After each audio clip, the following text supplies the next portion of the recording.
आज 12 बजे के करीब सीतामढ़ी के वैरायटी चौक में गांधी पुतले के सामने विदर्भ राज्य आंदोलन समिति की ओर से सरकार के खिलाफ बोम्बा बोम आंदोलन का प्रदर्शन किया गया।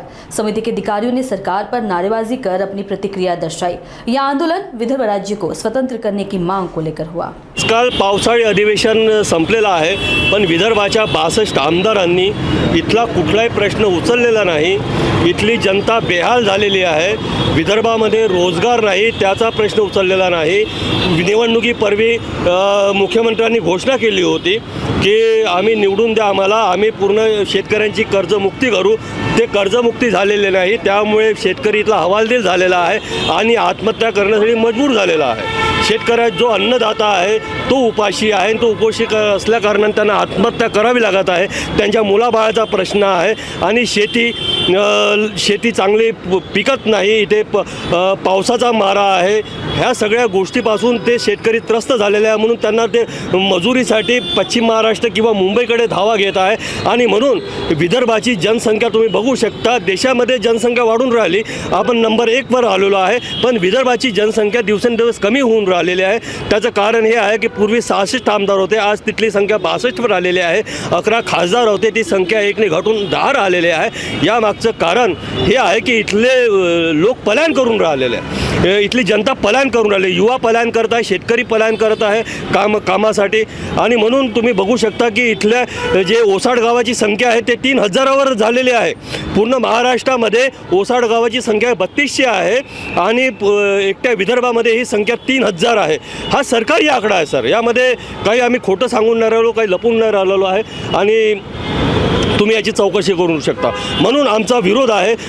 मुख्यमंत्री हा विदर्भाचा असून सुद्धा विदर्भावर अन्याय करत आहे। पूर्ण हा विदर्भाचा आहे, नागपूरचा आहे ना, पण विदर्भाच्या जनतेशी हा अन्याय करून राहिलेला आहे। प्रीपेड मीटर आता तुम्ही बघू शकता, prepaid meter, smart prepaid meter हे याची किंमत जी आहे सरकारने 12,000 आकारलेली आहे आणि इथे बऱ्याच भागात लावणं सुरू करून दिलेलं आहे। आणि आम्ही सर्वे केला, विदर्भ राज्य आंदोलन समितीने 1000 घरी सर्वे केला आहे ग्रामीण क्षेत्रामध्ये, शहरामध्ये, आणि तिथे जनतेची हे कंप्लेंट आहे की हे जे याचे जे बिल येते हे दुपटीने तिपटीने येऊन राहिले। आम्हाला हे बिल नको, पण यांनी प्रायव्हेट ठेके दिलेले आहेत, त्याची लावा जबरदस्तीने लावणं सुरू केलेलं आहे आणि जे विरोध करून राहिले त्याची कंप्लेंट त्यांना पोलिसामध्ये डांबून राहिलेलं आहे। म्हणजे हे तानाशाही सरकार झालेले आहे। देवेंद्र फडणवीसची तानाशाही विदर्भाची जनता खपून घेणार नाही आणि आम्ही प्रीपेड मीटर सुद्धा लावू देणार नाही। एवढा जनता हे आक्रोशित झालेला आहे। इथे रोजगार नाही, खाण्यासाठी तुम्ही 5 किलो जे तुम्ही धान्य वाटून राहिले जनतेला, त्याऐवजी तिथे 1 किलोचा भ्रष्टाचार आहे। तिथे 1 किलोचा भ्रष्टाचार आहे। अधिकारी मंत्री हे सगळे 1 किलोवर यांचं पोट भरून राहिलेलं आहे आणि एवढा घोड भ्रष्टाचार होऊन सुद्धा मोदीजी म्हणतात की हे BJP सरकार एकदम भ्रष्टाचार मुक्त आहे। मी तुम्हाला सांगू इच्छितो, सगळ्यात जर भ्रष्टाचारी कोणी सरकार असेल तर ते BJP सरकार आहे। काँग्रेसपेक्षा सुद्धा यांनी मोठा भ्रष्टाचार केलेला आहे, पण हे पूर्ण सरकारी संस्था यांनी आपल्या काबीज केल्यामुळे कुठलाही यांचा जो भ्रष्टाचार आहे समोर येत नाही आणि ह्या सरकारचा आम्ही निषेध करतो। ह्या भ्रष्टाचार विरोधी भ्रष्टाचारामध्ये लिप्त असलेली आणि जनतेशी हे दुर्व्यवहार करणारे, जनतेचा गळा घोटणाऱ्या सरकारचा आम्ही इथे निषेध नोंदवण्यासाठी सत्य आणि अहिंसेचे पुजारी महात्मा गांधी यांच्या पुतळ्यासमोर आम्ही त्यांचा निषेध दर्शवतो। महाराष्ट्र सरकार मुर्दाबाद। महाराष्ट्र सरकारने जे पावसाळी अधिवेशन घेतलं, त्या पावसाळी अधिवेशनात विदर्भाच्या जनतेला वाटत होतं का आमच्या प्रश्नाला तिथे वाचा फुटेल, परंतु असं कुठे काही झालेलं नाही। पहिल्या दिवसापासून मराठी हिंदीच्या मुद्द्यावर रणकंदन सुरू झालं।